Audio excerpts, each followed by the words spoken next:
Pai do Senhor, povo de Deus, louvado seja o nome do Senhor, que nos concede mais um dia de vida e é coisa maravilhosa aos nossos olhos. E conseguimos chegar num profeta Ageu depois de muita luta, muita peleja, sabe? Eu acho engraçado quando a gente começa a fazer algo para Deus, é tanto levantes, é tanto empecilho, é tanta dificuldade, mas eu entendi da parte do Senhor hoje, né, de joelho dobrado e lendo a palavra do Senhor e meditando no livro de Neemias, de Esdra, de Ageu, né, a qual já estudamos e vamos estudar agora no nosso estudo profético, o profeta menor chamado Ageu, o qual o seu nome fala alegria, festa, e nós sabemos que Ageu foi um profeta qual teve seu ministério tão curtinho, né? O livro dele é o segundo menor da Bíblia, tem 3 capítulos, mas ao entender este livro e ao ler este livro, esse livro é muito forte, muito profundo e traz muitas coisas boas para mim e para a tua vida. Então, voltando, né? Quando eu reli nesta manhã algumas partes de Neemias e algum pedaço de Esdra e me foquei em Ageu, eu vejo que tem algo neles a qual, né, o Senhor deixa para minha vida em específico nesta manhã falando comigo, né? Quando o Senhor ele fala, se esforça, age.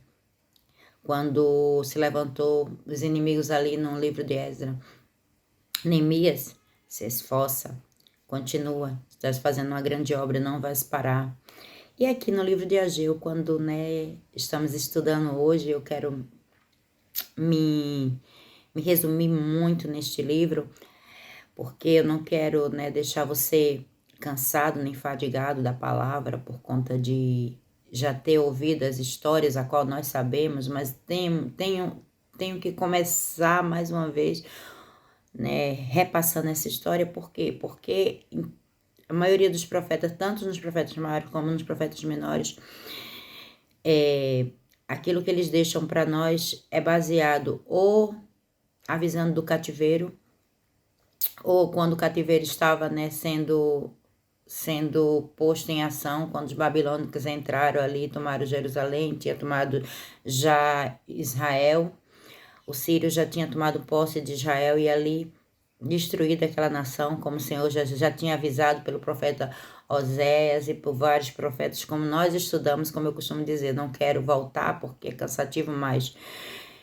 Ou após cativeiro, como vimos aqui no livro, né, que estudamos, que Ageu foi um livro após cativeiro, e deixa bem claro, não temos dúvida disso, quando o povo estava ali já construindo as suas casas, vivendo, né, a sua vidinha ali, restaurando Jerusalém, que foi destruída, e nós damos de cara com esse profeta, quando nós sabemos que já no livro de Esdra e no livro de Neemias, foi necessário um esforço para reconstruir os muros, reconstruir a cidade, e houve empecilho.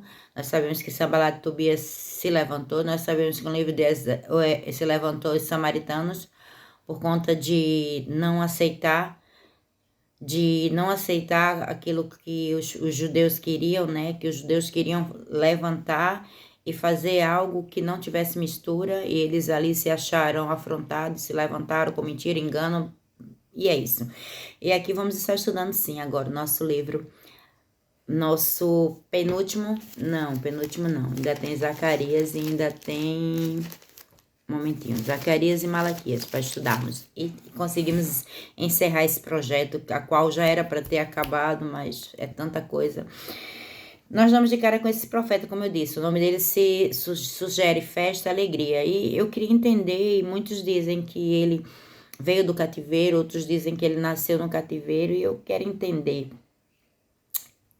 que é algo que a história e a palavra não deixa claro. Ele fala muito pouco de Ageu, da vida pessoal de Ageu. Eu podia entender, né? Se o nome significa alegria, festa, eu acredito que ele deve ter nascido em Jerusalém, no tempo ainda que existiam as festas, que existiam as comemorações no templo, por conta de ter recebido este nome. Mas eu vejo aqui um povo a qual estava vivendo numa época de restauração, de construção. O Senhor tinha dito que ia tirar o povo do cativeiro, o povo ia reconstruir Jerusalém, e Deus ia enviar recursos, mas de repente se levantou tanta coisa, o povo desanimou, a obra teve parada por anos e anos e anos, porque se levantou opositor, se levantou empecilho, teve escassez, e aquele povo parou a obra, a reconstrução do templo. Aí damos de cara aqui com o governador Zorobabel e o sacerdote Josué, tentando restaurar o templo. Por quê? Porque o povo estava ali preocupado com suas casas. A palavra deixa bem clara aqui, já no primeiro versículo de Ageu. No segundo ano do rei Dário, no sétimo mês, no primeiro dia do mês, veio a palavra do Senhor por intermédio do profeta Ageu, a Zorobabel, filho de Zeatiel, príncipe de Judá, e Josué, filho de Josadeque, sumo sacerdote, dizendo: assim fala o Senhor dos exércitos, dizendo: este povo me diz, não veio ainda o tempo de que a casa do Senhor deve ser edificada. Veio, pois, a palavra do Senhor por intermédio do profeta Ageu, dizendo: porventura é para vós tempo de habitar nas vossas casas forradas, enquanto esta casa fica deserta. Louvado seja o nome do Senhor. O povo estava ali. Quando houve um decreto que era necessário para a obra, né? Quando houve ali algo que impediu a obra, quando houve escassez, quando não tinha recurso, o povo estacionou, esqueceu da casa do Senhor. E nós vemos que hoje é igual. O povo, né, lembra primeiro das suas casas, lembra primeiro dos seus projetos, lembra primeiro daqueles desejos que tem, lembra primeiro, eu preciso fazer isso, preciso fazer aquilo, a casa do Senhor fica em segundo, fica em terceiro plano. Quando der que sobrar, se calhar, como falam os portugueses aqui, eu estou em Portugal, se calhar vamos à igreja, se calhar ofertamos, se calhar se der, se sobrar, né? E se eu tiver tempo, eu a peço, né, para fazer alguma coisa na casa do Senhor, ajudo na obra. E nós sabemos que Deus, ele não aceita que você dê resto para ele. Ele não aceita, ele quer o melhor, porque ele deu o melhor para mim, para você, ele deu seu filho.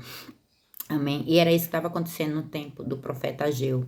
Aquele povo estava se preocupando com as suas casas, se preocupando em viver bem, se preocupando em ter tempo para a sua vida, se preocupando em ter tempo para as suas coisas, e as coisas do Senhor, a casa do Senhor jogada. E Deus é que deixa um alerta, através do profeta Ageu, dizendo assim: ora, pois, assim diz o Senhor dos exércitos, considerei o vosso caminho, lembra do teu caminho, olha para a tua vida, olha para a tua situação hoje, olha para a tua casa hoje, olha para a tua vida hoje, olha para o teu corpo físico hoje, né? Talvez você trabalhe tanto, se canse e gaste seu dinheiro naquilo que não é pão, porque precisa e tem necessidade de suprir um vazio que só Jesus ele pode suprir na tua vida, só Deus. Né? Olha para o teu caminho. Talvez você se envolva tanto e achando que se fizer algo para Deus vai fazer falta, ou se der alguma coisa para a obra do Senhor vai fazer falta, e de repente você adoece e vai ter que comprar medicamento na farmácia. E gasta com medicamento porque seu corpo físico está debilitado. Olha o teu caminho. Agora fala aqui no 6. Semeias muitos e colhe pouco. Colhes pouco, porém não vos farta. Bebes, porém não vos sacias. Vestes, porém ninguém se aquece. E o que recebe salário, recebe num saco furado. Eita, glória a Jesus, é assim mesmo. Porque nós sabemos que sem Deus, sem Jesus, por mais que a gente tenha riqueza, que a gente vê tanta gente rica aí, com muito dinheiro, mas nós sabemos que há um vazio. Nós sabemos que, né, por mais que compre lancha, compre mansões, nunca é suficiente. Por quê? Porque não tem deixado Deus em primeiro lugar, porque não tem dado, né, ouvido a voz de Deus, porque não tem feito para Deus, porque não tem vivido o propósito que nasceu para viver, porque nós nascemos com propósito. O meu propósito e o teu propósito é adorar a Deus. O meu propósito e o teu propósito é exaltar o nome dele. O meu propósito e o teu propósito é fazer o nome dele ser conhecido. E por isso que esse povo trabalha tanto, luta tanto, por mais que tenha, parece que está dentro de um saco furado. Aleluia, nunca satisfaz, nunca é suficiente. Glória a Jesus. E nós sabemos que com Deus, quando nós fazemos com Deus, o pouco fica muito, né?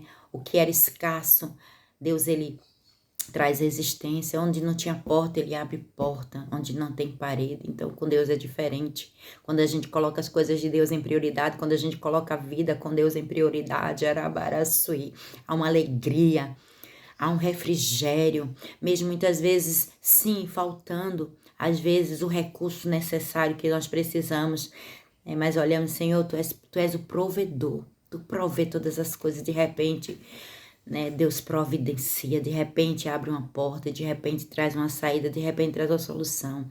E o povo estava com a visão totalmente em outras coisas, como nós vemos o mundo hoje com visão totalmente em outras coisas, no material, no palpável, que está na minha mão e de repente cai. Por quê? Porque nós, como ser humano, somos tão limitados, tão pequenos, que muitas vezes nós não temos controle. Muitas vezes não, nós não temos controle do que vai acontecer daqui a um minuto.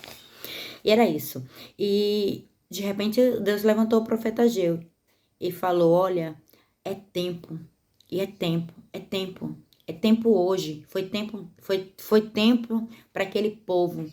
Aquele povo precisava, né, lembrar da obra do Senhor, fazer a vontade do Senhor, buscar as coisas do Senhor, colocar Deus em prioridade. Deus fala aqui no 7, assim diz o Senhor dos Exércitos, considerei o vosso caminho, subi ao monte, trazei madeira e edificai a casa, então dela me agradarei e serei glorificado, diz o Senhor.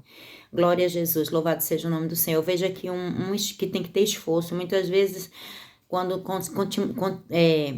começamos a fazer a obra do Senhor, começamos a fazer as coisas do Senhor, entendemos que é difícil, porque quando estamos, né, vivendo uma vida qual muitas vezes não nos preocupamos com a obra do Senhor, nós não nos preocupamos em ter uma vida com o Senhor, em oração, em propósito, em jejum, fazendo a obra do Senhor.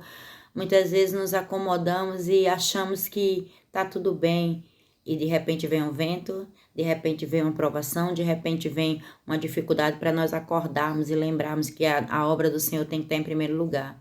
E quando começamos a fazer a obra, meu amado irmão, há um levante, mas há um levante da parte do inimigo. Mas quando há esse levante da parte do inimigo, o teu Deus e meu Deus peleja por mim, por você, e nós somos vencedores. E vencemos em Cristo Jesus e falamos, ó, como Paulo, né?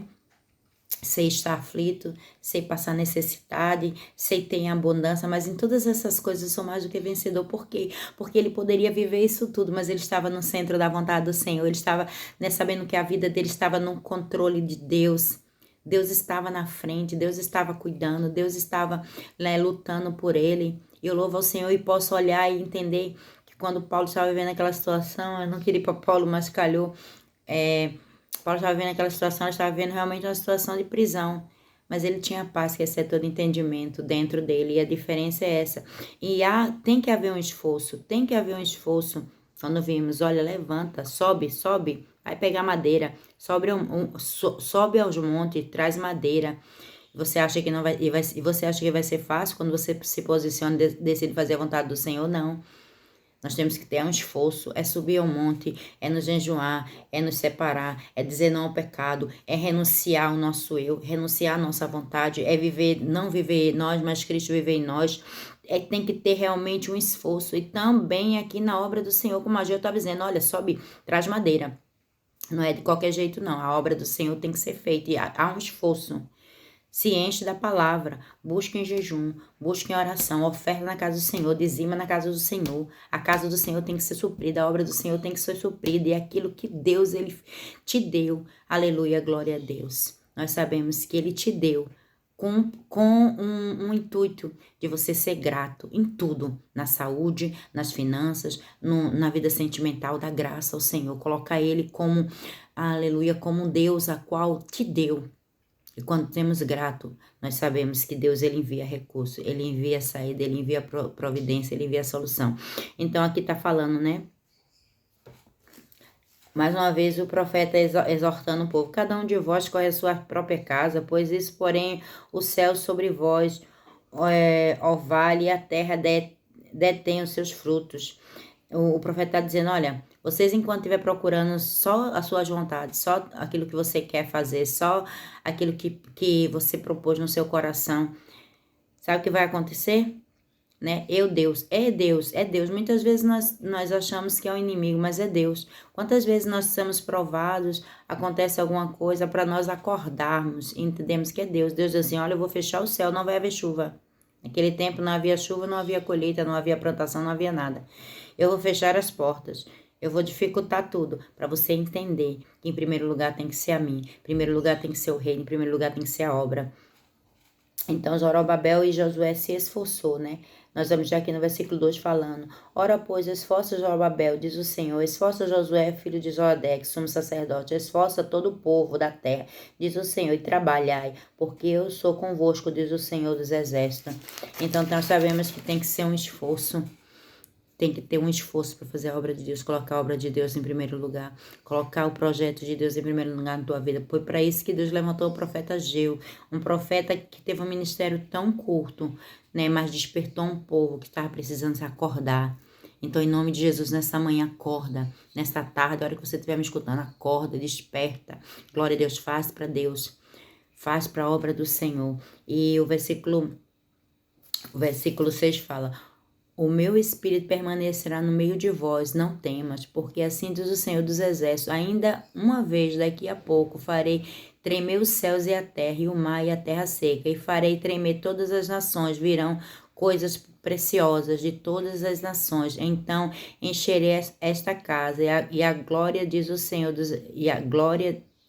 glória, diz o Senhor dos Exércitos. Minha prata, meu é o ouro, diz o Senhor dos Exércitos. A glória desta última casa será maior do que a primeira, diz o Senhor dos Exércitos. Neste lugar darei a paz, diz o Senhor dos Exércitos. Louvado seja o nome do Senhor. Glória a Jesus, louvado seja o nome do Senhor.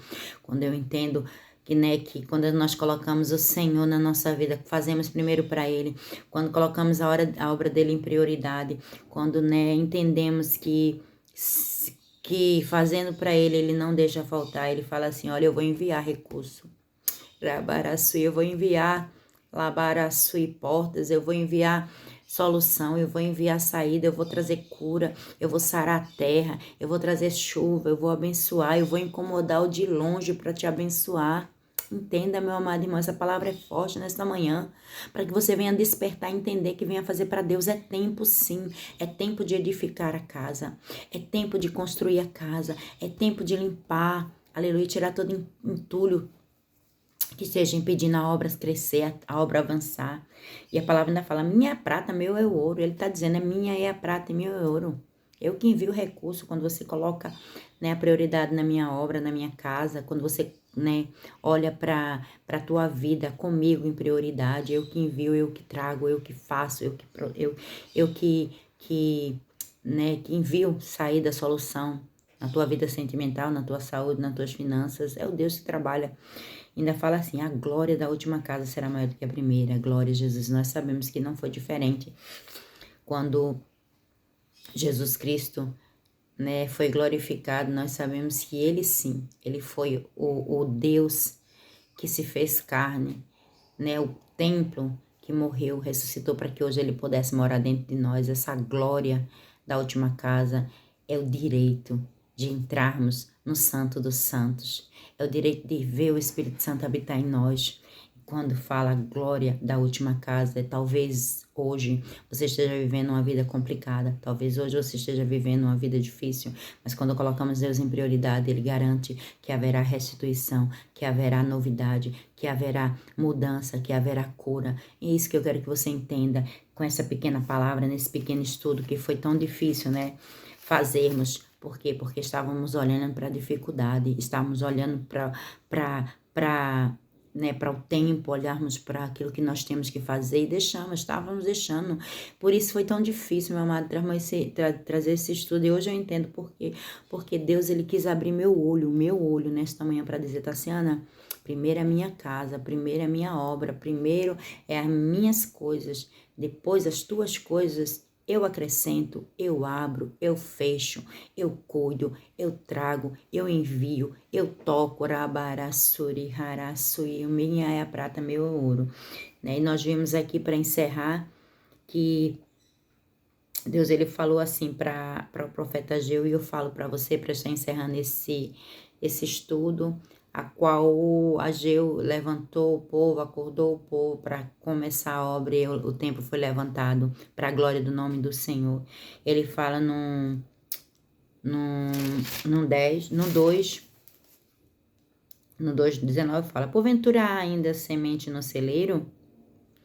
Além disso, a videira, a figueira, o romeu, a oliveira não têm dado os seus frutos, mas desde este dia vos abençoarei. Glória a Jesus. Então deixa essa pequena pergunta para tua parte, da parte de Deus para tua vida. Há ainda semente no celeiro? Glória a Jesus. Pega aquilo que tu tem na mão, faz para Deus. Pega tuas pequenas forças, dá prioridade a Deus. Começa a restaurar o templo, começa a trabalhar para Deus, começa a fazer a obra de Deus, começa a se levantar, a agir. Glória a Jesus. Se há semente no celeiro, lança. Glória a Deus. Ainda há. Além disso, a videira, a figueira, a rodeira e a oliveira não tem dado frutos? Não tem dado? As coisas estão difíceis? Está tudo fechado? Está tudo complicado? Aí o Senhor fala, quando fizeres para mim, eu vou te abençoar hoje. Mas desde este dia vos abençoarei. Glória a Jesus. Então recebe esta palavra profética da parte do Senhor, que deste dia eu vou te abençoar. Lança a semente. Pega aquilo que tem na mão, faz para Deus. Faz como Ageu, acorda o povo para fazer a obra do Senhor. Então, glória a Jesus, terminamos esse estudo desse profeta, vamos para o profeta Zacarias, em nome de Jesus, o mais rápido possível. E depois fazemos Malaquias e encerramos. Glória a Jesus e fechamos, né? Esses ciclos e vamos continuar, porque a obra do Senhor não para. Fica na paz, um restante de dia abençoado para você, povo de Deus. Amém? Já agora, não tenho esse hábito não. Mas se você chegou até aqui é porque gostou, então deixa o seu like, compartilha, se inscreva no canal e vamos anunciar a palavra do Senhor para todo mundo, para todo o confim da terra. Foi para isso que Ele nos chamou. Beijo.